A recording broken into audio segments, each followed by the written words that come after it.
Gente, a gente tá aqui porque tá rolando uma série de informações que não se verificam na internet sobre um assunto muito sério. Exato, e a gente se viu envolvido nessas coisas todas e a gente tá fazendo esse vídeo pra esclarecer algumas coisas. O que aconteceu recentemente é que o Nando Moura, do canal Nando Moura, fez um vídeo criticando a gente por vários tweets que a gente fez. A gente achou que isso merecia uma resposta, muito porque a gente quer ajudar a informar as pessoas que estão assistindo a gente. A resposta aqui vai ser uma resposta direta às perguntas que o Nando fez, tá bom? Sem treta, sem discussão, é só um esclarecimento mesmo. Então vamos pra primeira. Leon Oliveira Martins, eu vou te fazer uma pergunta. Que paralelo você consegue fazer entre Hitler e os ícones da direita? Por exemplo, Ronald Reagan, Winston Churchill, Margaret Thatcher. O Adolf Hitler, ele é igualzinho o Bolsonaro? Ou o Adolf Hitler é igualzinho ao Donald Trump? Me responde com sinceridade. De fato, eu não vou conseguir apontar nada semelhante entre o Hitler e essas pessoas da direita que você falou. Porque o Hitler é um totalitário, essas pessoas são democratas. Mas a lógica também funciona para a esquerda se for o caso, porque esse é uma falsa equivalência. Eu posso falar 3 nomes da esquerda: Barack Obama, Justin Trudeau e Tony Blair. O que eles têm a ver com Stalin? Então o Stalin não é esquerda? Não é assim que funciona. A distribuição do totalitarismo no espectro político vai tanto da direita como da esquerda. Ele pode chegar pelos 2 extremos do espectro. E é um perigo quando você conduz seu pensamento por aí, porque você mistura tudo no mesmo balaio. É importante entender que o totalitarismo pode existir dos 2 lados. Agora, se você comparar o Adolf Hitler com esses caras aqui, Mao Tse Tung, Stalin, Kim Jong-il, Hugo Chávez, Fidel Castro, você vai ver que cai como uma luva. Nossa, mas é exatamente o que Hitler fez. Exatamente. Só que esses caras não são da direita, eles são da esquerda. Exatamente, Nando, mas é isso que o Leon tá Exatamente, falando. eles são da esquerda, mas são totalitários. Você pode pegar outros totalitários da direita, Pinochet, a junta militar argentina, Saddam Hussein no Iraque também. Enfim, você tem governos totalitários dos 2 lados do espectro. E é justamente por serem governos totalitários que, não importa se são de direitas ou de esquerda, eles vão compartilhar muitas dessas características. Então por que é que você compara Hitler e o classifica na extrema direita? É importante dizer que não é a gente que tá classificando, tá? A novidade nessa classificação surgiu agora. De classificar como esquerda, porque historicamente, se você pegar todos os historiadores, desde o fim da guerra, eles vão colocar o Hitler no espectro da direita. E não existe esse questionamento no meio acadêmico. Não. Essa discussão existe só na internet. Tá na internet. E o que difere um totalitarista de esquerda e de direita é a filosofia básica que vai formar o pensamento político dele. As características de direito do nazismo são bem claras. É um sistema antimarxista e antipolítica de classe. Ele não acreditava numa das concepções fundamentais do marxismo, que é a divisão da sociedade em classes. O que o Hitler queria era uma unificação nacional, territorial e racial. A política racial era muito mais importante. E ele também abominava, obviamente, o universalismo do marxismo. O marxismo quer se expandir, todo mundo é proletário, todo mundo em todo lugar. Aqui não, é o povo alemão. O povo alemão é o centro das coisas, todo o resto existe em função dele. Aí vão perguntar, da onde vocês tiraram isso? A gente vai falar disso quando eu vou falar dos historiadores lá na frente. Aguenta aí. E lá, né, no Twitter, completamente revoltado, ele começa a comparar a economia do período militar brasileiro com a economia de Hitler. Puxa vida. Isso não é uma comparação, Isso não é? Isso Eu não vou explicar a história. É que o pessoal tava me tweetando dizendo que a direita acredita no Estado mínimo. É um dos pontos de direita, o Estado tem que ser pequeno. E eu queria dar um exemplo de um governo de direita que não tinha um Estado pequeno. O governo militar brasileiro, independente do que você pensar dele, positivo ou negativo, você tem que concordar que ele não tinha um Estado pequeno. Era um governo de direita que regulava investimento, regulava preço, criou o Banco Central para poder regular a moeda, tirou essa função do Banco do Brasil e tirou a autonomia do Banco Central na mesma gestão. Então, tipo... E é um governo de direita. E é um governo de direita. E é um Estado grande. E é importante a gente contextualizar a informação, Nando. Sim. Esse não é um traço definitivo da direita. É isso que a gente precisa deixar isso muito muda. claro. Existe não é o DNA direita dela. estadista também, tá? O Nando interrompe o pensamento dele, o raciocínio dele, para fazer algumas críticas pessoais. Ele usa um tom de questionamento da capacidade pessoal do Leon, da formação do Leon. A gente entende isso como uma crítica pessoal que não tem a ver com o tema de fato. E a gente não vai dar resposta a isso. Então vamos partir objetivamente para a resposta do que foi questionado com relação às informações sobre nazismo ser de direita ou de esquerda, beleza? Mas agora vamos continuar no argumento que a gente está tratando, vamos passar para as coisas que ele usa para validar o ponto dele, que Hitler é de esquerda, ou que pensadores acreditam que o Hitler seja. Agora, você que diz que todos nós somos aqui perfeitos retardados, Pierre Chanou, professor emérito, PhD da Sorbonne, membro do Instituto, comandante da Legião de Honra, ele diz o seguinte: o nazismo e o comunismo se tornaram, assim, lados opostos da mesma moeda revolucionária, gêmeos heterozigotos. Ele é um idiota também? Mas vamos lá para o que ele argumentou. Ele trouxe o Chanou, um pensador francês muito importante, e ele trouxe também uma informação de um artigo do Chanou, que é uma citação na qual ele diz que o comunismo e o nazismo eram gêmeos heterozigotos, lados da mesma moeda. Mas agora eu tenho uma pergunta para fazer, eu queria que o Nando Moura respondesse com sinceridade. Você leu, antes de gravar esse seu vídeo, o artigo do Chanou, no qual ele usa essa argumentação do nazismo e do comunismo como gêmeos heterozigotos? Porque, como você leu, é como esse argumento é citado no Guia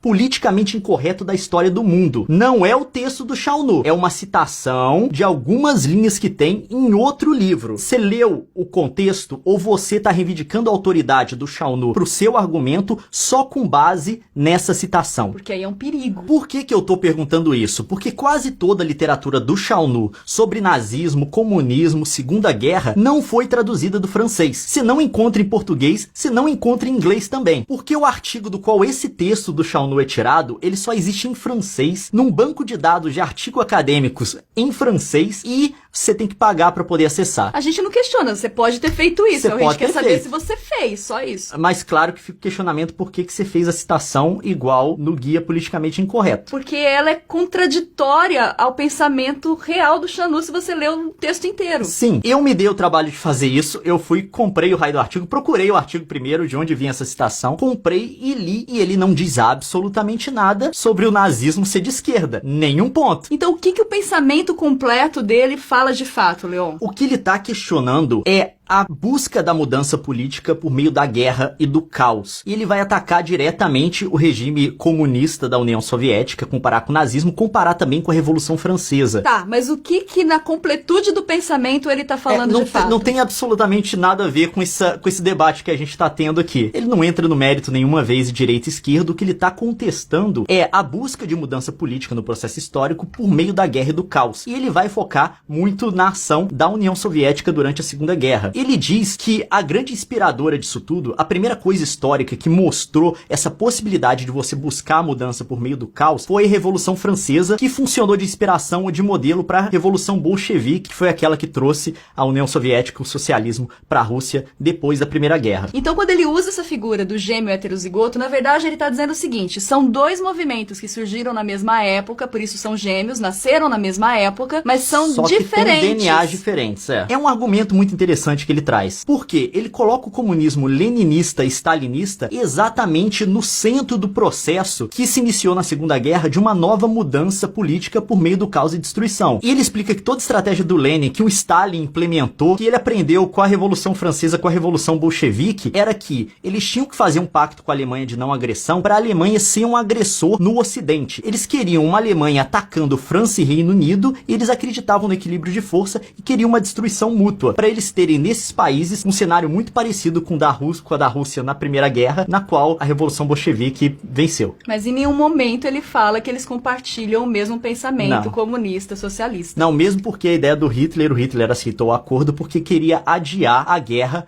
com os comunistas. Porque ele queria cuidar do fronte ocidental primeiro, segurar tudo lá e depois voltar para atacar a União Soviética. É um texto muito interessante que a gente recomenda que você leia para entender a ideia total do cara e não pegar um trecho fora de contexto. E aí eu vejo um problema sério na sua argumentação, que é reivindicar ter autoridade sobre um assunto sem de fato ter lido e entendido o que a pessoa que você cita de fato pensa. É o caso de você ter reivindicado um autor, reivindicado um texto dele que absolutamente não aborda o ponto do qual você está falando.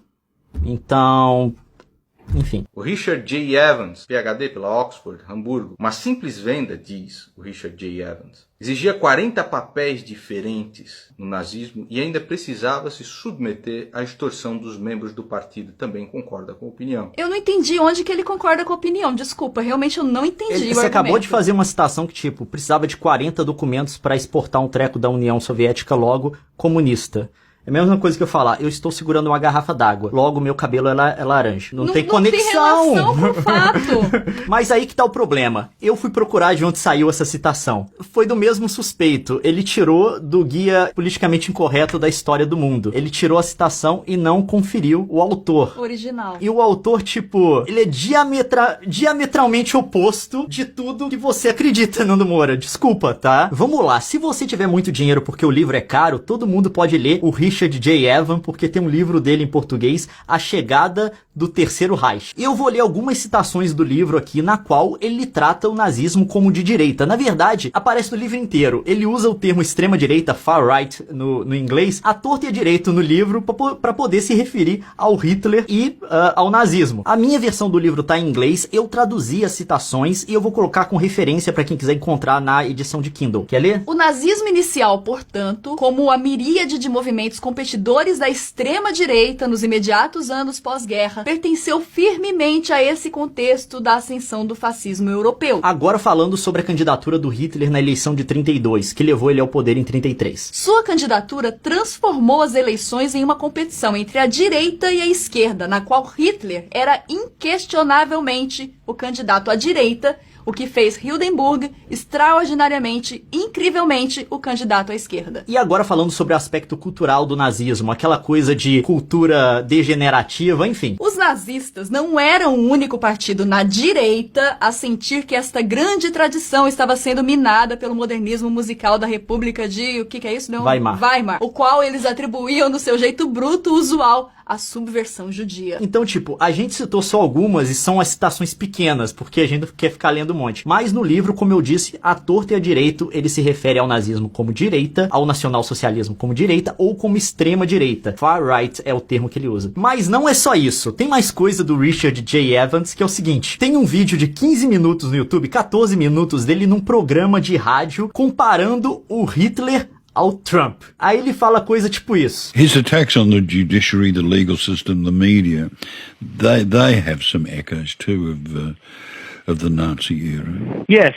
you can see echoes there. I mean, so neither Hitler nor Trump, I think, have any respect for the established institutions of the state. A gente vai deixar o link aqui pra você ver tudo que ele tá falando, tá? Tá em inglês, mas se você fala inglês, você não vai ter problema com isso. Mais uma vez, a reivindicação de autoridade de um autor, e dessa vez não é o caso do outro que não tocou no assunto. Esse reivindica o exatamente oposto. Então... é como se eu dissesse, eu gosto de chocolate, e o Leon dissesse pra vocês, a Nilce não gosta de chocolate. Foi basicamente isso com o Richard J. Evans agora. O Richard Overy, PhD em História pela Cambridge, escreveu o livro The Dictators, tá? Fellow of the Royal Historical Society, Fellow of the British Academy, Fellow do King's College. Ele também concorda com essa opinião. Ele é um retardado também, ele é um terraplanista. Ele diz, um dos elementos ideológicos fundamentais é a ciência econômica para o socialismo e a biológica para o nazismo. É o seguinte, em relação a esse autor, eu não sei de onde ele tirou essa citação. Não foi do Guia Politicamente Incorreto sobre a História do Mundo, tá? Eu não encontrei, então não tem como eu comentar porque eu não sei o contexto. Ele pode estar tirando de contexto, como tirou a citação também do Shaunu que a gente falou no início. Ouça de novo esse trecho do que você fala. Um dos elementos ideológicos fundamentais é a ciência econômica para o socialismo e a biológica para o nazismo. Não faz sentido, não o tá ponto, fazendo sentido. você não tá Provavelmente, confrontando. se isso é uma citação de fato, a frase deve ser maior e deve ter algum sentido aí. Mas o jeito que foi dito...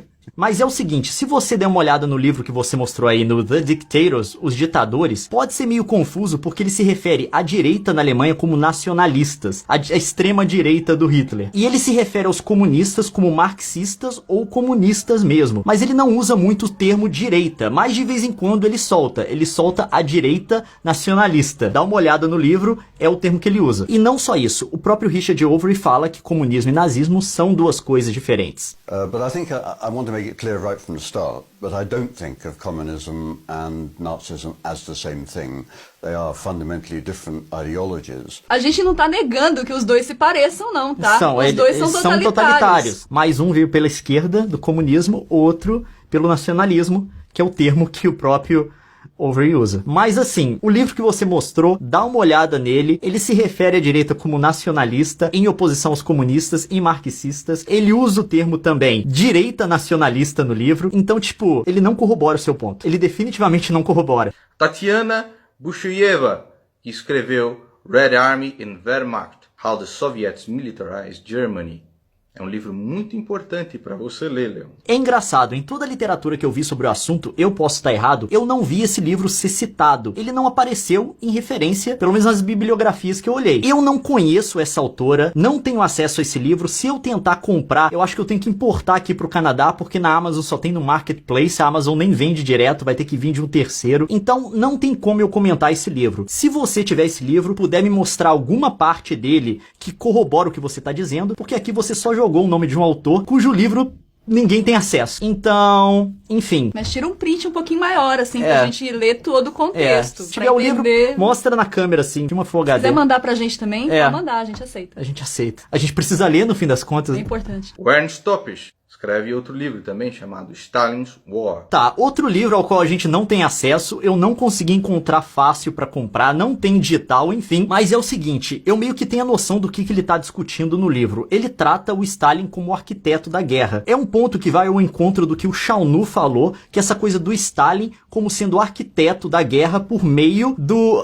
pacto Ribbentrop-Molotov, que é basicamente soltar... É o pacto de não agressão, tá? A gente falou que não ia ter palavrão nesse vídeo. É o pacto de não agressão da União Soviética, que, tipo assim, que era a ideia de soltar os cachorros nos outros países pra causar caos. Eu acho que ele passa por isso, mas até onde eu sei, ele não faz em nenhum momento o argumento que o nazismo seja de esquerda. Eu precisaria ver isso no livro. Importante. O grande culpado, plano de Stalin para iniciar a Segunda Guerra Mundial, do Viktor Suvorov. Esse Viktor Suvorov fala uma coisa parecida, só que diferente com o do autor anterior. Para ele, já tinha um plano soviético, até onde eu sei, para atacar a Alemanha em 41. Mas tem um porém. Uma coisa que você tem que observar é que ele não é um especialista na área. Ele é um cara normal que decidiu escrever um livro de história. Tipo, ele não estudou história. Ele não estudou, não tem formação em historiografia e tal. Não é demérito pro cara, o livro dele pode ser uma leitura muito interessante, mas é bom tomar aí com uma dose de sal. Ter isso em mente quando você for ler as coisas que ele escreve. Porque academicamente ele não é um livro trabalhado na academia. Ele não é um... Você já leu esses livros, Leon? Bem, acho que eu disse que eu li e que eu não li, né? Você já leu esses livros? Você ter citado o Richard J. Evans. Mas você não pode ensinar aquele que não quer aprender, não é mesmo, Leon? Chegamos em um ponto em que nós concordamos. Qual que é o problema, né? Eu vi muitas pessoas falando, por que vocês estão batendo nessa tecla? História é uma coisa que a gente conhece para não repetir. Governos totalitaristas causaram muito mal para muita gente. E entender como eles nascem e o funcionamento deles é importante para evitá-los. Só por isso que a gente tá insistindo tanto nessa questão. E a falta de reconhecimento de que um sistema totalitário pode surgir também da direita abre espaço para que ele surja. Se você estiver esperando o golpe vir só da esquerda, quando ele vir da direita, você não enxerga. Em nenhum momento a gente negou ou a gente defendeu o totalitarismo de esquerda. Isso não passa no nosso discurso, tudo ruim. Não, passa para mim, na nossa o fala. regime stalinista foi infinitamente pior que o nazista. Infinitamente não. 3 vezes mais? Foi 60 mil. É o número de mortes que ele causou a mais. Mas isso não muda o fato do perigo agora, que está se mostrando agora, do florescimento do neonazismo nos Estados Unidos. É só isso que a gente levantou como uma preocupação nossa. Isso não pode sair do contexto. Exato. Porque senão você muda todo o discurso.